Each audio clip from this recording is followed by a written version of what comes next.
की इस वीडियो में हम आपका परिचय कराने वाले हैं राष्ट्रीय नारी रक्षा दल के प्रदेश अध्यक्ष शोभित चौहान जी से। और इस दल के क्या उद्देश्य हैं, आखिर क्या विचार करके ये दल को बनाया गया है, ये सभी जानकारी आज हम शोभित चौहान जी से लेंगे। तो आइए सबसे पहले उन्हीं से जानते हैं उनका परिचय और शुरू करते हैं उनसे बातचीत। परिचय दीजिए अपना। नमस्कार साथियों, मेरा नाम शोभित चौहान है और मैं बिलोंग करता हूं डिस्ट्रिक्ट रामपुर से।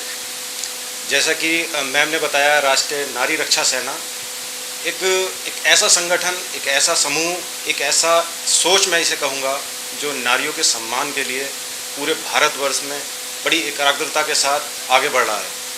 सौभाग्य से इस समाज सेवा को कार्य करने के लिए मुझे प्रदेश अध्यक्ष का पद दिया गया और जिस दिन से मैंने इस पद को संभाला है, दिन रात एक कर दिए हैं समाज सेवा के कार्यों के लिए, महिलाओं के सम्मान के लिए।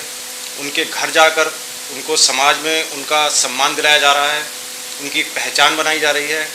और इसी के साथ साथ अच्छे कार्य करते हुए आज के इस समय में मैं एक पर्यवेक्षक के रूप में भी अपने संगठन का साथ दे रहा हूँ, यानी कि पूरे राष्ट्र में मैं एक पर्यवेक्षक के रूप में भी हूँ। दोस्तों, ये जैसा कि मैंने कहा कि एक सोच है, एक ऐसा संगठन है जो एक बहुत बड़ी शक्ति लेकर के आया है। नारी हमारी शक्ति होती है, वो किसी भी रूप में, चाहे वो माँ के रूप में है, बहन के रूप में है, बेटी के रूप में है या पत्नी के रूप में है, चारों ही रूप में वो हमारी बहुत बड़ी ताकत होती है। और जैसा कि हम देखते आ रहे हैं, समाज के अंदर महिला के वर्ग को ही पीछे किया गया है। उनके सम्मान के लड़ने के लिए, उनको हक दिलाने के लिए कोई आगे नहीं आता। और जहाँ तक मैं अपनी सोच के अनुसार ही बात कहूँगा कि बहुत सारे संगठन हैं समाज में, लेकिन कहीं ना कहीं वो राजनीति करने के लिए और अपनी व्यक्तिगत छवि बनाने के लिए कार्य करते हैं।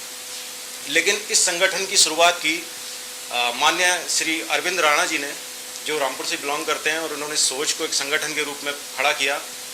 उनके साथ कंधे से कंधा मिलाकर के हमने संगठन को बहुत आगे तक ले जाया है।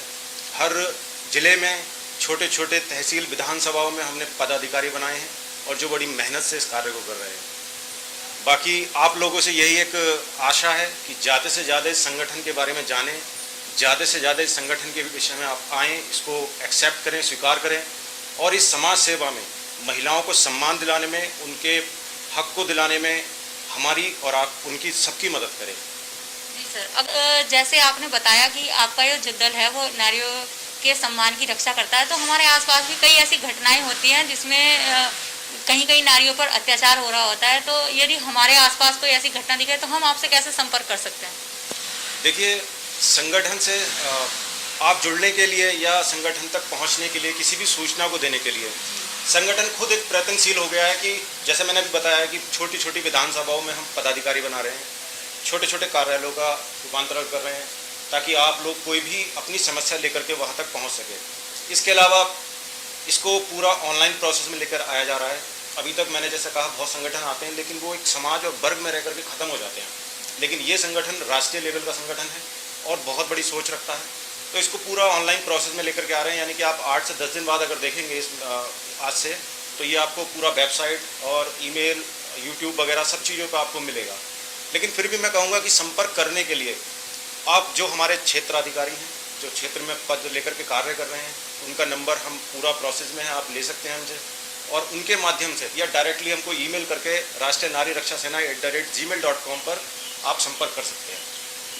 तो सर, आपका कैसे करता है ये दल कार्य, किस किस तरह से करता है, क्या प्रक्रिया रहती है?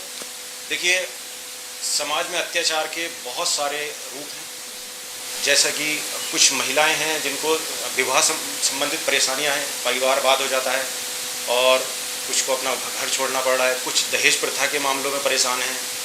इस तरह की बहुत सारी घटनाएं हैं और माफ़ी चाहूँगा, मुझे यहाँ शब्द यूज़ करने पड़ रहे हैं। हमारी बहन बेटी के साथ बहुत सारे अत्याचार हो रहे हैं। आजकल हम न्यूज़ के माध्यम से, टीवी के माध्यम से देखते हैं, पूरे भारत में बहुत घटनाएं हो रही हैं और बहुत निंदनीय घटनाएं होती हैं, जहाँ पर एक सुनने के बाद लगता है कि हमको शायद एक फौजी बन करके इस अत्याचार को ख़त्म कर देना चाहिए, लेकिन हमारे हाथ बंधे हुए होते हैं।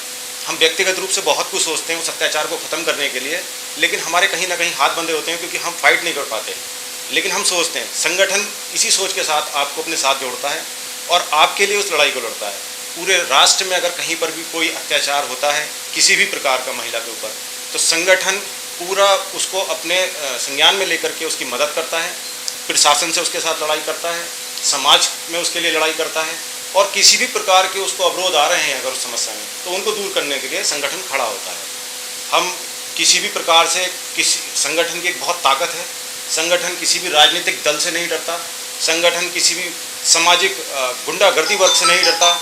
संगठन एक बहुत ताकतवर संगठन है और हर प्रकार से हम महिलाओं की सुरक्षा और उनके सम्मान के लिए बहुत मजबूती के साथ खड़े हैं।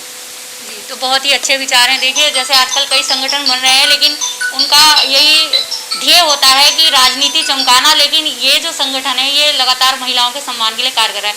तो सर, इस वीडियो के माध्यम से जो आम लोग हैं उन्हें महिलाओं का किस तरह सम्मान करना चाहिए, किस तरह की सोच रखनी चाहिए, अपनी सोच किस तरह बदलनी चाहिए, जैसे कभी कपड़ों को लेकर या इस तरह की चीज़ों को लेकर छींटाकशी होती रहती है, इस बारे में इस वीडियो में एक संदेश दीजिए अपनी ओर से। देखिए, संदेश के रूप में मैं एक चीज़ ज़रूर कहना चाहूँगा कि आज के इस युग में शब्दों का चयन बहुत मुश्किल होता जा रहा है। इंसान जो भी शब्द यूज़ करता है वो अपनी व्यक्तिगत सोच के अनुसार यूज़ करता है, उपयोग में लाता है, लेकिन समाज उसका विभिन्न विभिन्न प्रकार से मतलब निकाल लेता है। लेकिन आपने मुझसे फिर भी संदेश देने के लिए कहा है, और चूँकि मैं एक बहुत अच्छे संगठन में हूँ और समाज सेवा कर रहा हूँ, तो संदेश ज़रूर दूँगा। जैसा कि मैंने अभी पीछे आपसे कहा कि एक माँ के रूप में, एक बेटी के रूप में, एक बहन के रूप में और एक पत्नी के रूप में, 4 रूप में एक महिला, एक कन्या हमारे साथ होती है। और हमको, जब हम उसका सम्मान करते हैं, क्योंकि हम अब किसका सम्मान करते हैं? अपनी बहन का सम्मान करते हैं। हम किसका सम्मान करते हैं? अपनी माँ का सम्मान करते हैं। लेकिन मैं तो यही संदेश देना चाहूँगा आप लोगों को, जैसे आप अपनी बहन का सम्मान करते हैं, जैसे आप अपनी माँ का सम्मान करते हैं, जैसे आप अपनी बेटी से प्यार करते हैं, ऐसे ही पूरे वर्ग में जितनी महिलाएं हैं उनको इसी तरह से सम्मान दीजिए, क्योंकि सम्मान की हकदार हैं महिलाएं। और जैसे मैंने अभी कहा कि सम्मान ही नहीं मिलता, लेकिन ये सोच हमें बदलनी पड़ेगी जो हमको इतना आगे बढ़ाती है। अगर कोई मुझसे पूछे कि मेरे जीवन में सबसे पहले क्या था, तो मैं कहूँगा कि मेरे पास एक घर था। वो कहा था, मैं 9 महीने अपनी माँ के पेट में रहा हूँ। तो जो ईश्वर ने मुझे घर दे करके भेजा था, जिसने 9 महीने मुझे अपने पेट में रखा, केवल मैं उसी का सम्मान क्यों करता हूँ? क्या दूसरे की माँ बहन के लिए मेरे अंदर सम्मान नहीं होना चाहिए? ये संगठन इसी सोच को लेकर के आगे बढ़ रहा है। और मैं आपसे केवल यही संदेश दूंगा कि अपने परिवार से अलग भी आपका जो गांव है, आपका जो समाज है, उस समाज में जितनी बहन बेटियां हैं उनको सम्मान दीजिए। ये छींटाकशी, ये आप मानसिक सोच, मानसिक बीमारी को ख़त्म होना चाहिए। ये एक प्रकार का अवसाद, एक बीमारी है जो समाज में हम पढ़ते हैं, जहाँ जहाँ निंदनीय घटनाएं होती हैं।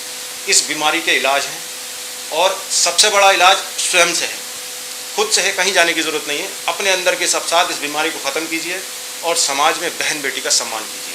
जैसा कि मैंने अभी पूरा एक संदेश आपको दिया है, लेकिन समाज में भी एक वर्ग और आता है पुरुषों में, युवाओं का, जिसमें से 80% युवा शायद मुझसे असहमत हों, क्योंकि उनकी अभी भी मानसिकता कुछ और है। लेकिन फिर भी मैं संदेश देना चाहूँगा, और गहनता से सुने उसको और समझें कि प्रेम में राम बसते हैं, वासना में रावण। अगर आप मेरी इस लाइन को, इस शब्द को, इसके अर्थ को, इसके भावार्थ को समझ गए तो सब कुछ समझ जाएंगे। मैं दोबारा रिपीट करता हूँ, प्रेम में राम बसते हैं, वासना में रावण। बाकी आपका बहुत बहुत धन्यवाद। मैं शोभित चौहान, प्रदेश अध्यक्ष, राष्ट्रीय नारी रक्षा सेना, आपके दिए हुए समय का सम्मान करता हूँ, और आपसे भी आशा करता हूँ कि आप मेरी ही तरह पूरे समाज में महिलाओं के सम्मान के लिए, उनके कल्याण के लिए भागी होंगे, मेरा साथ दें। देखिए, बहुत ही अच्छा संदेश शोभित चौहान जी द्वारा, और इसी संदेश को हम सबको अपनाना चाहिए। अपने आसपास की सभी महिलाओं को हमें अपनी बहन बेटी के समान ही मानना चाहिए, अपनी माँ के समान मानना चाहिए। और बहुत ही अच्छा उद्देश्य है इनके इस संगठन का। तो मैं तो यही कहूँगी कि अधिक से अधिक संख्या में लोग इस संगठन से जुड़ें, इस विचारधारा से प्रेरित हों। और इसी के साथ ये वीडियो यहीं समाप्त करते हैं हम। नमस्कार। जैसा कि मैंने अभी